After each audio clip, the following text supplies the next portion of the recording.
Live in Western Oregon, this is NBC 16 News at 11.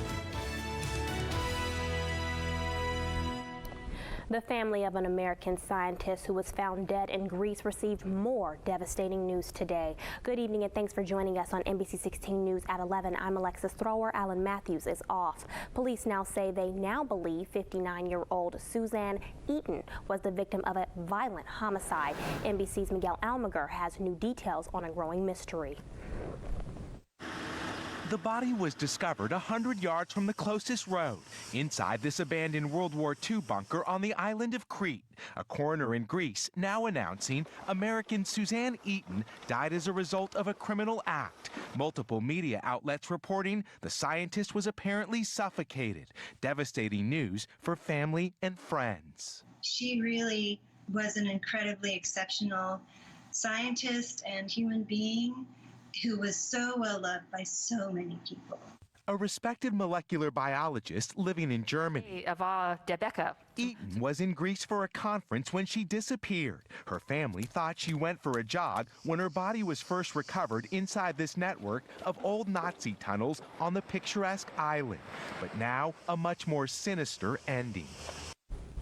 Under fire for his lenient handling of the Jeffrey Epstein sex trafficking case, former prosecutor, now Labor Secretary Alexis Acosta is defying calls for his head. Acosta held a news conference this afternoon where he defended the plea deal he made with Epstein 11 years ago. NBC's Stephanie Gosk reports. We did what we did because we wanted to see Epstein go to jail. He needed to go to jail. Today, Labor Secretary Alexis Acosta, former U.S. attorney in Florida, says accused sex trafficker Jeffrey Epstein wouldn't have served any time in jail over a decade ago if his office hadn't stepped in. Simply put, the Palm Beach State Attorney's Office was ready to let Epstein walk free. No jail time, nothing. Because of a deal struck in 2008, Epstein pleaded guilty to state charges, including soliciting prostitution from a minor in exchange for avoiding federal prosecution. He was sentenced to 13 months, forced to register as a sex offender and make financial restitution with victims, what some critics have called the deal of the century. In that agreement, the U.S. attorney makes it clear that his office and the FBI were investigating much more serious federal charges, including the ones Epstein has pleaded not guilty to this week in New York: sex trafficking and conspiracy. But Acosta says given the evidence they had at the time in Florida, going to court would have been, in his words, a roll of the dice. One of the tough questions in these cases, what is the value of a secured guilty plea with registration versus rolling the dice? The Labor Secretary also argued that today's juries and judges are more sympathetic to sexual assault victims. Today's world does not allow some of the victim shaming that could have taken place at trial 12 years ago. The Springfield Board of Education has approved over $260,000 in emergency funds today to repair a vandalized HVAC system. Significant damage was done to Riverbend Elementary's HVAC system on June 2nd when police say 3 teenage boys were found on the roof of the school destroying it. The teenagers, 2 14-year-olds and 1 15-year-old, were charged with felony criminal mischief in the first degree. Springfield PD says one of the boys was also charged with resisting arrest. We just appreciate the people that did call in and telling us and alerting us to them because it's a significant hit to the school district. All but 1 HVAC unit was rendered non-operational and 2 needed to be replaced entirely. For safety reasons, the units need to be operational by the beginning of the school year because without the proper ventilation, the air inside the school could become dangerous. As we breathe, we release CO gas, and that's actually poison. It gathers in lower environments like you have when you have students, when you have small kids, and we can't put them in an environment like that. He says the $262,000 approved today was an estimate. The actual cost may be lower. Officials are hoping insurance will cover everything above the $25,000 deductible. The only woman on Oregon's death row may be getting a new trial. Angela McElnulty pled guilty in 2011 to torturing and murdering her teen daughter in Eugene. The Oregonian now reports a judge has made the case that she should receive a new trial because her original attorneys failed to properly defend and advise her. She and her husband were arrested in 2009 after her 15-year-old daughter, Jeanette Maples, was found dead after being starved and beaten. Her husband, the girl's stepfather, was sentenced to life in prison. The judge's ruling has not been finalized. On to our first look at weather. NBC 16's meteorologist Travis Knutson joins us now. Hey, Travis. High temperatures across western Oregon managed to warm up a few additional degrees from where we're at yesterday. In fact, pretty warm in Douglas County. Roseburg made it to 85 degrees, and it was nearly 80 in Eugene with a high of 79 today. North Bend Coos Bay area reaching 70. Satellite and radar for the last few hours across the region not showing much overhead, but there's a few little hit or miss showers out there. A couple of raindrops are possible tonight, but overwhelmingly things will be pretty dry. Low temperatures, well, will cool down to the upper 50s and low 60s for many spots. Highs tomorrow managing to beat out today by a few degrees for most spots. 81 in Eugene, Sutherland 84, and even seeing 71 in the North Bend Coos Bay area. And while we stay kind of gray, we do have some warmer weather moving on in. I'll tell you all about it in my full forecast. That's coming up here in just a couple minutes. Thank you so much, Travis. And there's a new video today of a former oil field worker camp in rural Texas that's become the newest holding center for detaining migrant children after they leave Border Patrol stations. The facility is in Carrizo Springs, Texas, and the Department of Health and Human Services says there are about 225 children being held at this site. Inside the wire fence that surrounds the facility are trailers set up as classrooms and other trailers where children can call their families. Currently, only 2 dorm buildings are being used in the government contracted shelters out of a possible 8. With HHS runs the facility, its operations are subcontracted out to a disaster response group called BCFS. But in my view, separating children, especially young children, who have no say-so oftentimes and come to this country from their families is not appropriate. We are better than that as a country. I hope we are.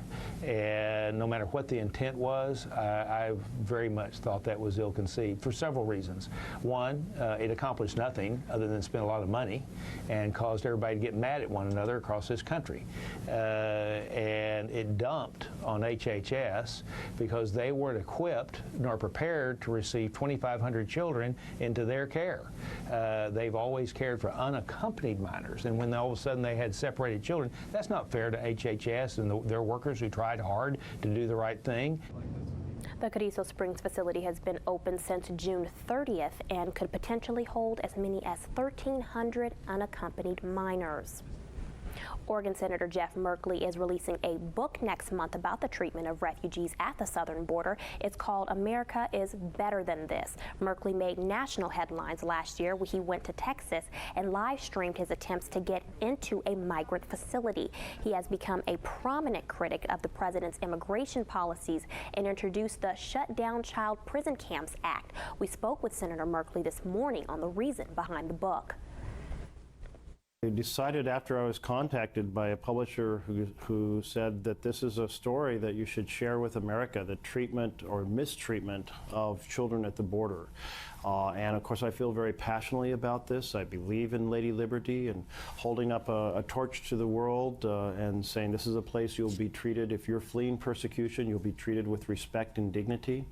And unfortunately that torch has been extinguished under this administration. In the book, Merkley unveils a plan to improve the current system. America is Better Than This is due out on August 20th.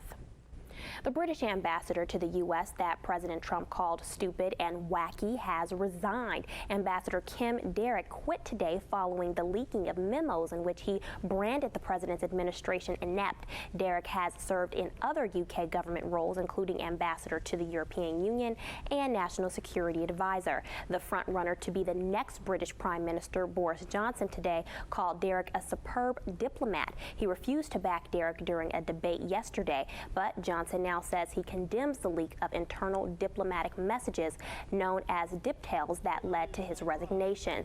In his resignation letter, Derrick said the leaks and speculation about his future have made it impossible for him to continue as the ambassador to Washington. Coming up next on NBC 16 News at 11, a parent's worst nightmare as a prominent fertility clinic in California makes a major mix-up. And later in the show, find out how some are staying alert on the Oregon coast following the major earthquakes in Southern California. And if you see breaking news, give us a call at 541-393-KMTR. That's 5687. Or send an email to newsdesk@kmtr.com. When you need critical information quickly, turn to the News at 11. Welcome back. Tonight, a California couple is breaking their silence and accusing a prominent fertility clinic of a shocking mix-up, one that led to another woman giving birth to their baby. They're speaking out to NBC's Jolene Kent. Ani and Ashot Manukian lived an unimaginable nightmare. I wasn't there for his birth. I did not carry him. I didn't feel him kick inside of me. Unable to conceive on their own, they went to CHA Fertility Center, hoping to have a second child by freezing embryos and getting in vitro fertilization. Instead, they say, one of their embryos, along with an embryo from a separate family, were implanted in a total stranger. An Asian woman who thought she was pregnant with twin girls of her own. But in March, that woman was shocked when she gave birth to twin boys, neither of which was of Asian descent. One of those boys belonged to Ani and Ashot, who were blindsided when the fertility clinic delivered the news. She goes, yes, a woman gave birth to twins, and one of them is yours. Not only that, the same fertility clinic implanted at least one embryo in Ani that was not hers, that she ultimately miscarried. All 3 embryos were implanted at the clinic on the same day. They messed up 3 different families' lives. And it's not okay. The Manukians and the New York couple are now suing CHA. The company declined our request for comment. The Manukians also had to file a separate lawsuit to bring their son home. You first met your baby 6 weeks after he was born on Mother's Day weekend. What was that like? It was hard. Nobody should meet their baby in the lobby of a hotel. They're telling their story, hoping no other family will have to endure their pain. Jolene Kent, NBC News, Los Angeles. And if you're thinking of grilling hot dogs or hamburgers, then take another note. Flowers Foods is recalling multiple brands of hamburger and hot dog buns. The company says the bun may contain small pieces of hard plastic. They may have been introduced during production and could potentially pose a choking hazard. The products were distributed to retail customers in 18 states under a variety of brand names, with the best buy dates of July 18th and 19th. So far, no injuries or illnesses have been reported. For a complete list of the recalled products, check out the FDA's website. You can now borrow life jackets when hitting the water in Lebanon. The Lebanon Fire District has placed the 3 permanent life jacket kiosks at popular swimming areas along the South Santiam River. Sizes range from infant to extra large adult. All you have to do is sign a waiver form, put it on the box and provide it, and return the life vest when you're done on the water. If we literally save one individual or change one individual's life with this program, it's all worth it. Foster is a co-founder of the program. He constructed the kiosk himself with donations from local businesses. The program was funded through a $4,500 tourism grant. We went out to our community partners, huge support. I didn't get turned down once. Once we kind of started asking around about the funding and we got the different community partners together, it went really fast. The kiosks are open for public use until October. The life jackets will still be available for use during winter months, but will be located at the fire station. You can find the new kiosk at Gills Landing and near both boat ramps at Waterloo Park.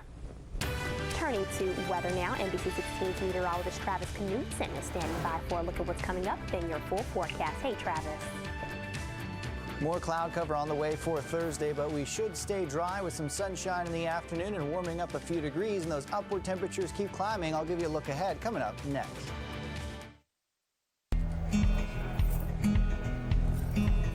Travis Knudsen.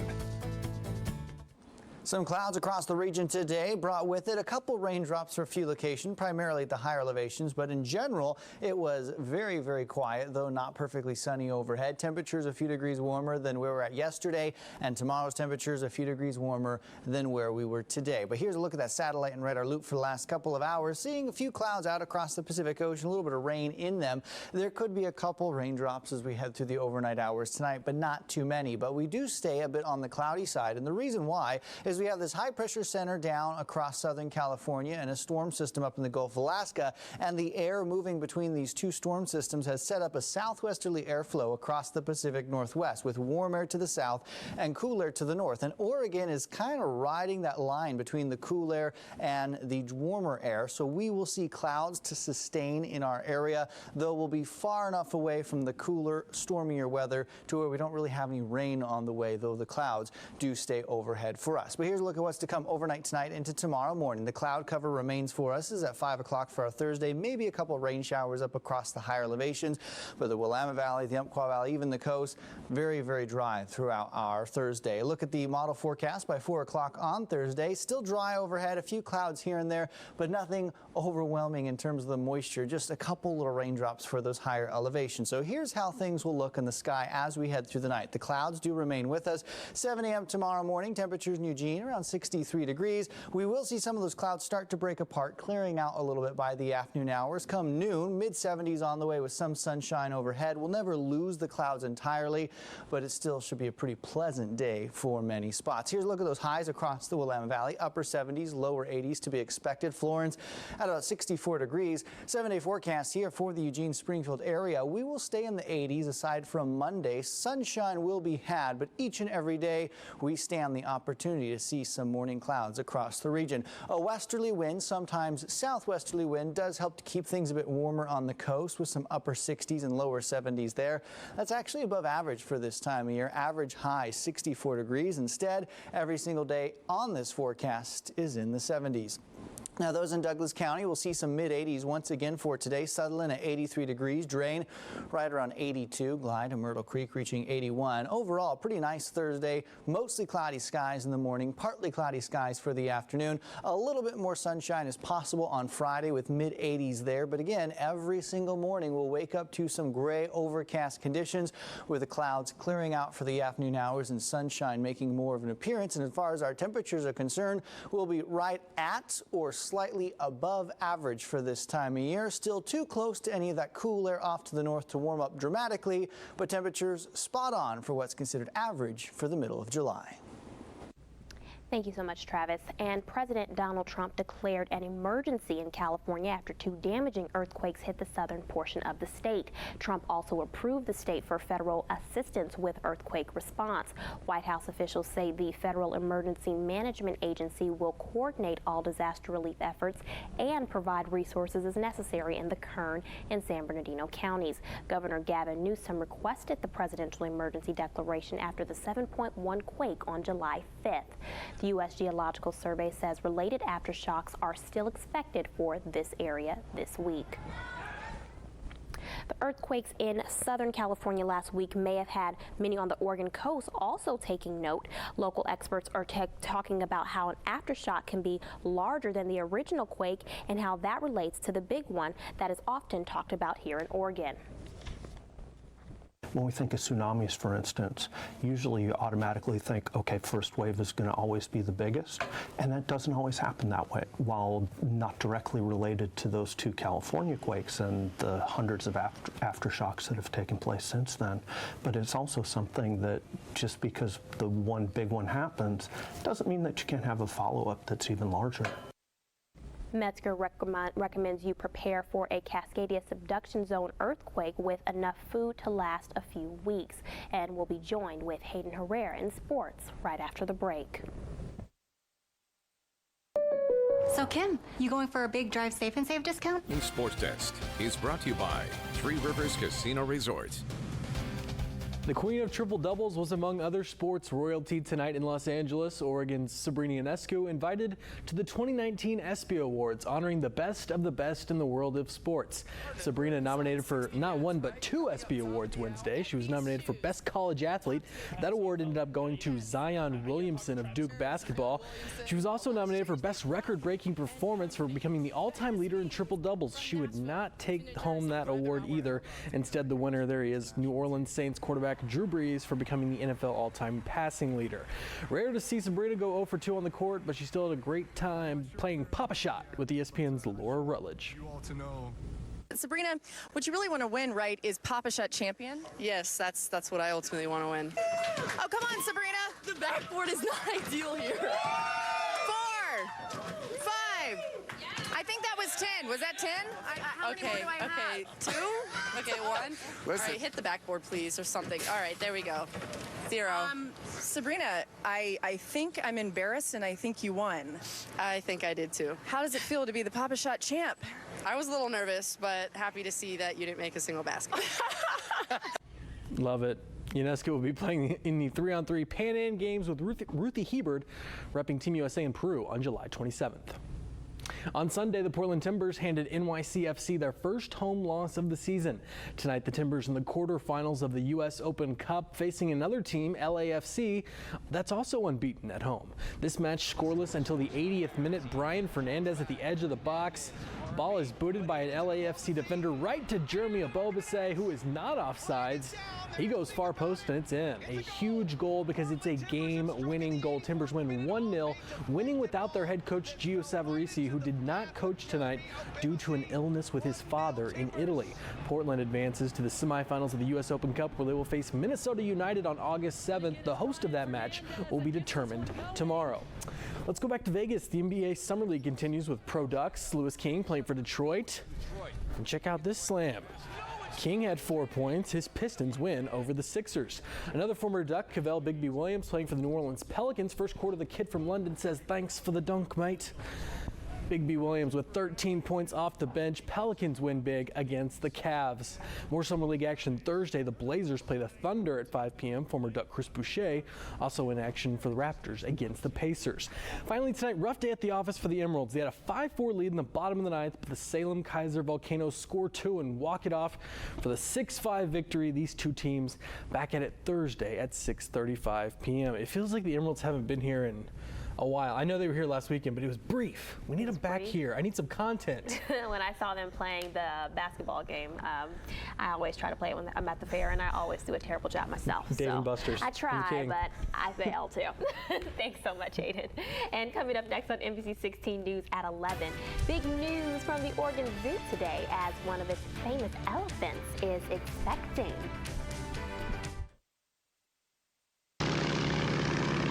Thanks for the ride along, Captain. Baby is on its way to the Oregon Zoo. The zoo announced today that Chendra, the elephant, is expecting. The zoo says the 26-year-old Asian elephant is expected to give birth in late 2020.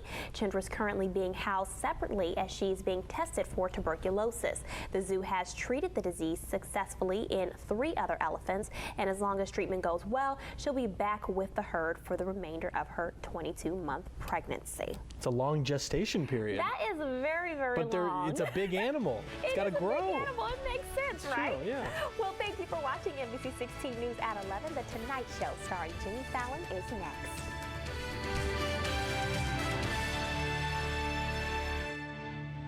Sun care is self-care. I used to not love wearing